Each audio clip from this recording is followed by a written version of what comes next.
Okay, welcome back to lesson number 3 of module 4.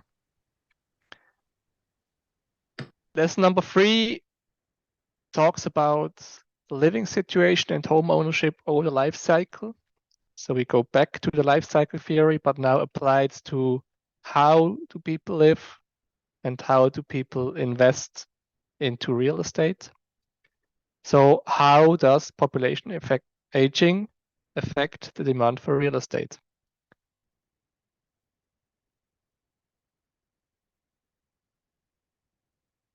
Again, the table of predicted effects of demography on financial markets. We talked about effects of stock returns and effects on interest rates in lesson number 2. Now, in lesson number 3, we will talk about effects of demography on real estate. Similar to stock returns, we generally have seen a positive effect on real estate prices in the last 20 years. And we will expect to see a turnaround in the coming years. So a negative effect of demography on real estate prices.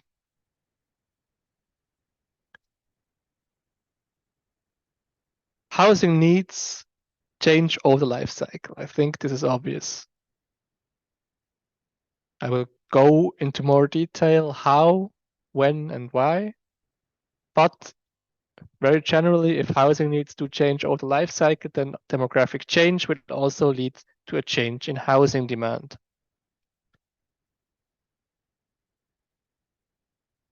One basic effect from decreasing fertility rates, for example, is that there are less and smaller families. Therefore, less demand for large single-family homes.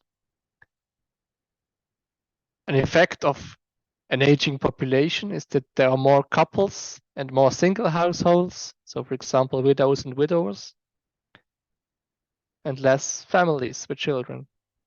So more demand for smaller homes that are more suited for an older population. There's an important effect to know. This effect is called the remnants effect. And this effect describes the fact that parents often stay in large homes even after their children moved out.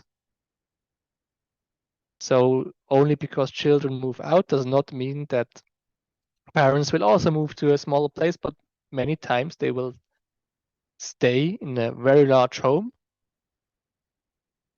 as a couple, later even as a widow, for example.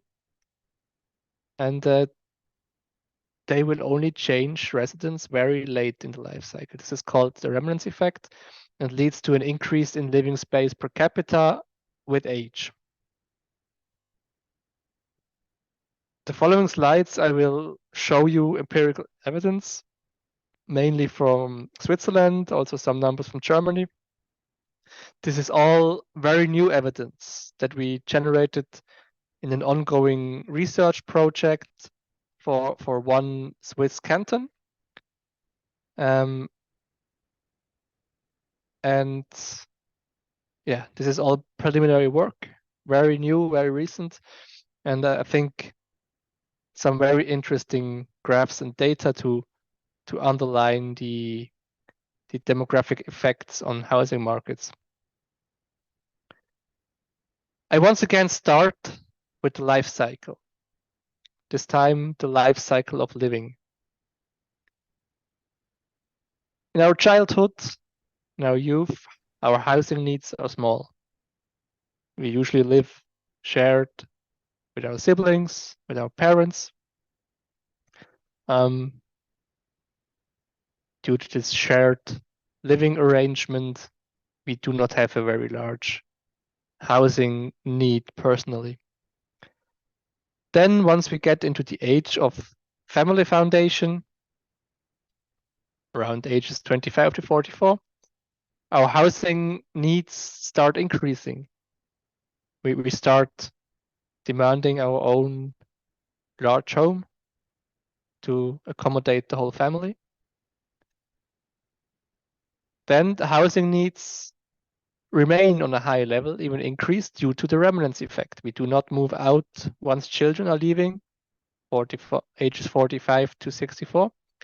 And even after retirement, we oftentimes do not move out. We stay in our maybe too large homes. Only around age 80 plus, this varies a lot by individual, we start a contraction of our housing needs. So we start moving into smaller homes that are more adjusted to our requirements. We are not as mobile anymore. Maybe we cannot clean 5 rooms in our large home anymore. Maybe we cannot use the stairs anymore, etc. And at some point move into a retirement home. And finally, the latest point, when you die, your housing needs drop to 0. This is a theory. Now I look into the data. This graph shows for the Swiss canton of Basel-Land on the x-axis living area in square meters per capita, and on the x-axis age. So again, over the life cycle, how does our living area per capita change? So again, the same idea. Once we are children, we have very small living area, about 30 square meters on average. This starts increasing when we start moving out, living in our own apartment, increases a bit. Then it decreases again. Why does it decrease? Because we have children. So we share our place with children. The living area per capita goes down, even if we may live in a larger home. Then around ages 45, children grow up, children start moving out, and our living area starts increasing rapidly. This is now the remnants effect seen in the data. So between age 45 and age 60, average living area increases from 40 square meters to 60 square meters. And then it keeps increasing and increasing and increasing. This data set at age 90, average living area is over 80 square meters. Why? Again, remnants effect. Old people do not move to smaller homes or move very late. We have the effect of widows and widowers. So once the partner dies, our living area per capita doubles. And one more fact, and this is very important to understand if we look at data like this, is that this data only captures private households, meaning it does not capture retirement homes. And this is something many people do not understand. If they look at graphs like this, it is easy to say, okay, living area increases with age, always. So if we have demographic change, there is more demand for living area. But this does not capture one deaths.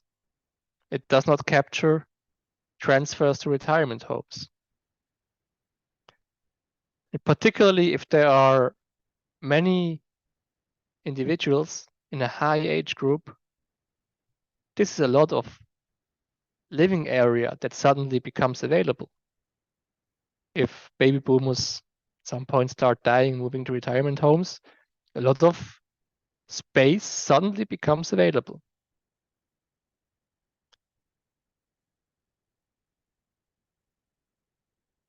Same story, a bit different. This is again for the same Swiss canton. How do people live? So not how much space do they need, but how do they live? and what type of household over the life cycle. Now on the y-axis, we have the share. So if you look at the age between 0 and 20, so children, almost all children live in family households. So we are talking about maybe 95% of children live in households of 3 or more people.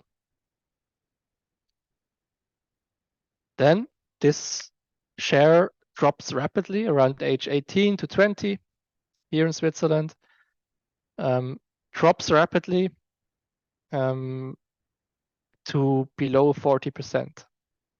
So at age, what is it, 28, less than 40% of people live in households that are bigger than 3.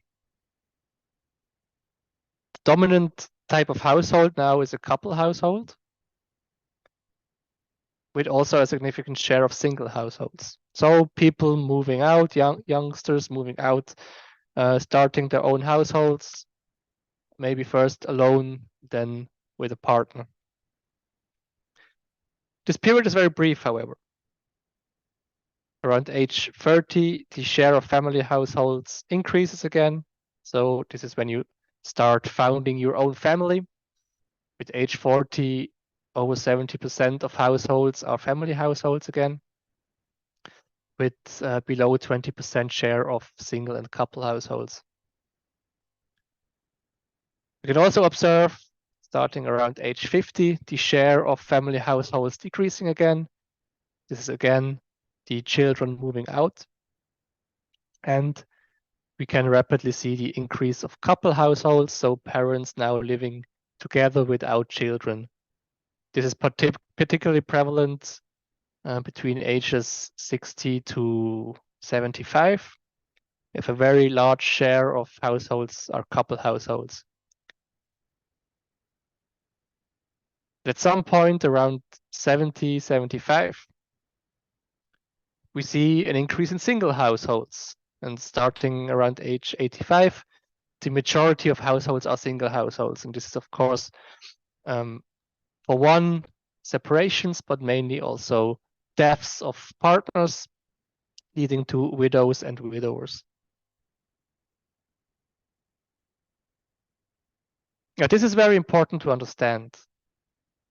If we have an aging population where the share of 60 plus, 70 plus households becomes much larger, then we suddenly have almost no family households anymore in this age group. We have single and couple households.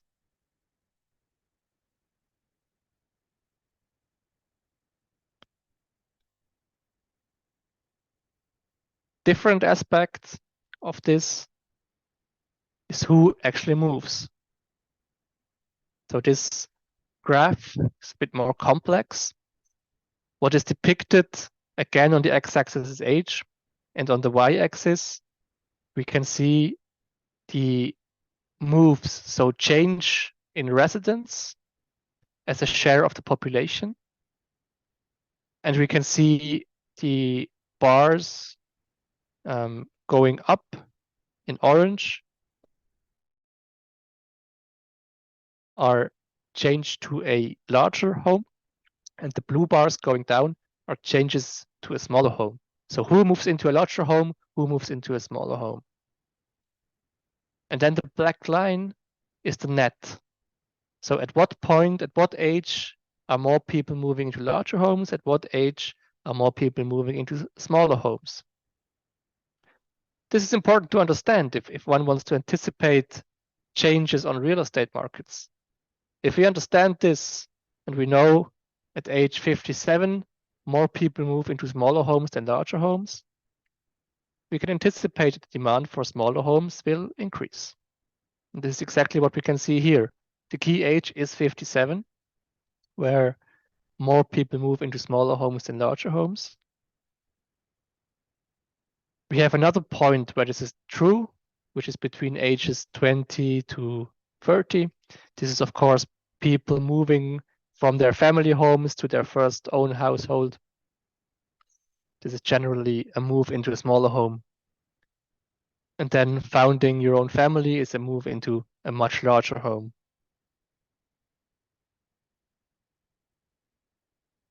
What we can also see is that it is particularly the young that are moving a lot. Older people are moving a lot less, surprisingly little actually, considering they also experience a drastic change in their lifestyles. Surprisingly few old people are changing homes. Again, the remnants effect. But if they do change, a majority changes into smaller homes. And even though it does look small, it should not be underestimated because these are a lot of generations or a lot of people over 57 that are going to move at some point, maybe not all at the same time, but these are still, in the aggregate, a lot of moves into smaller homes.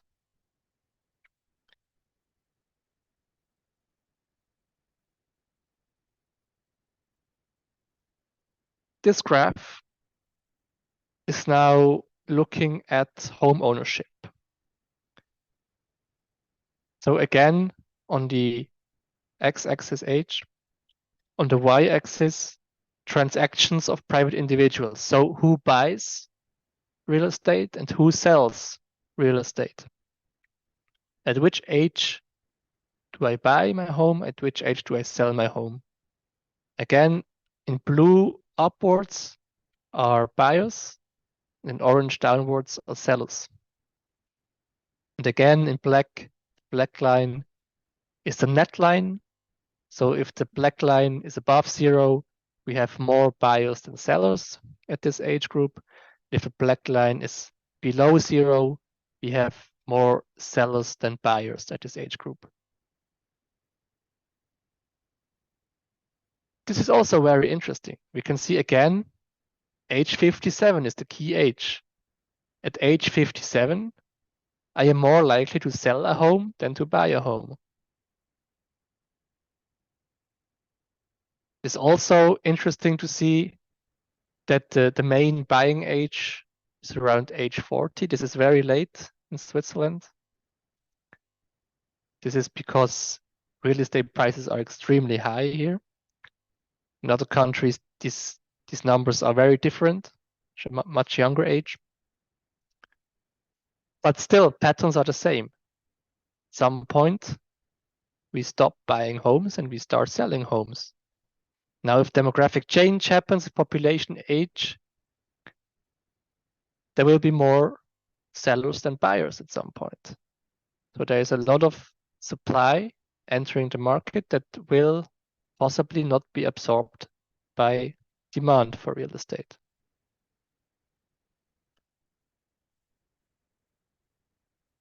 Now, looking to the future, we projected the demand, or we projected different household types and then projected the demand for different housing types. Here again, for our project in Switzerland, you see the growth or the development in 1 to 2 person homes or households and 3 and more person households or family households over time. The past and projection to the future. And what you can see is in both lines are increasing. So this is the good news for Switzerland that all household types are growing. So there's a population growth in all household types. But we see a very strong dispersion. We see 1 to 2 person households growing rapidly. This is a 20% growth in less than 30 years. And we see family households only growing 2 to 3%. This is a big change that's happening here. There's similar projections for Germany. In Germany, it looks a bit more drastic.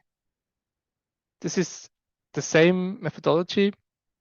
We see 1 to 2 person households in dark blue and 3 and more persons in light blue. And now we see in Germany, 1 to 2 person households are projected to increase, and family households are projected to decrease quite significantly. Again, this is extremely important to understand, because what this means is maybe not the whole real estate market will crash. Maybe housing demand in general will not decrease, but the effects will be more sophisticated. Maybe demand for smaller homes will increase, and demand for larger homes, maybe large one-family homes, detached houses, might decrease. Maybe we will see a reduction in prices for large family homes and an increase in prices for smaller apartments. This might be one consequence of demographic change. I want to exemplify this on the example of Japan. Japan is, demographically speaking, ahead of us. Japan is much older. Japan is much more progressed in the demographic transition. And what we have seen is a crash in real estate prices, very famously in Japan. We have seen a large increase in the vacancy rate of houses in Japan. You see on the top left the chart with the vacancy rate and the number of vacant houses. On the bottom right, you see development of property prices in Japan, residential property prices. This might be on the horizon for other countries, or it might not. But it is a scary prospect for investments into real estate if more and more houses are remaining vacant because population is shrinking, because an aging population does not demand the same type of houses than a younger population, then prices will go down necessarily. So a vacant house does not have a good return.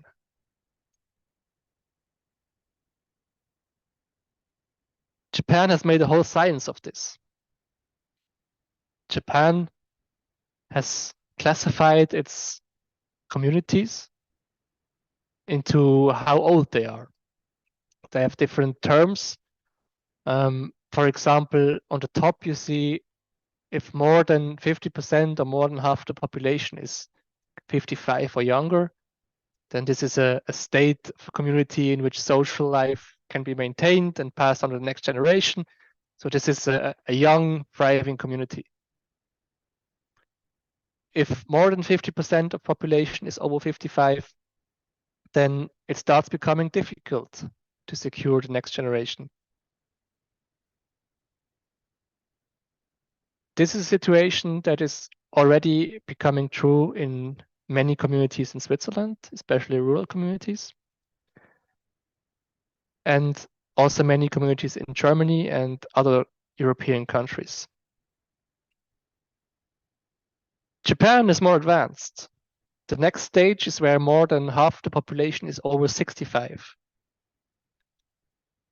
But this is a state in which a social community life is very difficult to maintain and has reached limits. So this is not a community that will thrive if more than half the population is over 65. And in Japan, this is already a third of communities, of municipalities, where this is the case. This is a very advanced stage of population aging. What's the next step? The next step is a population of 0. So a village vanishing, dying out, ghost town. And it is projected that within 10 years, almost 5% of Japanese municipalities will be ghost towns. So this is an extreme case, of course. But imagine owning real estate in a ghost town.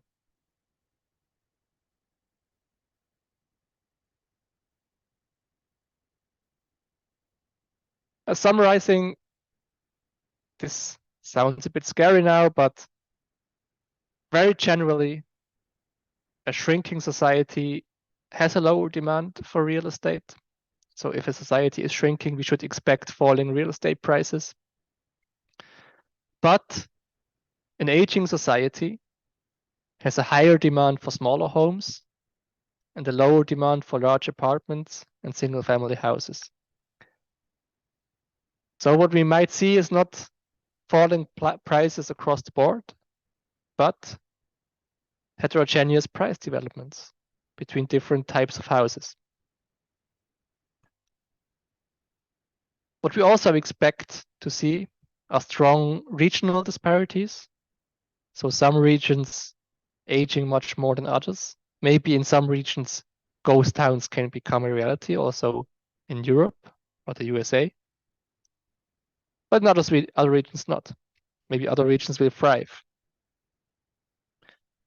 And such regional disparities can be projected with demographic models. We can use demographic forecasting, demographic information to gain an understanding of real estate market developments.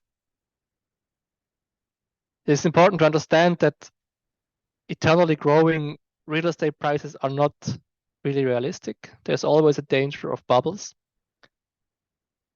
This is quickly forgotten in an environment like today, where real estate prices have been growing and growing for so long.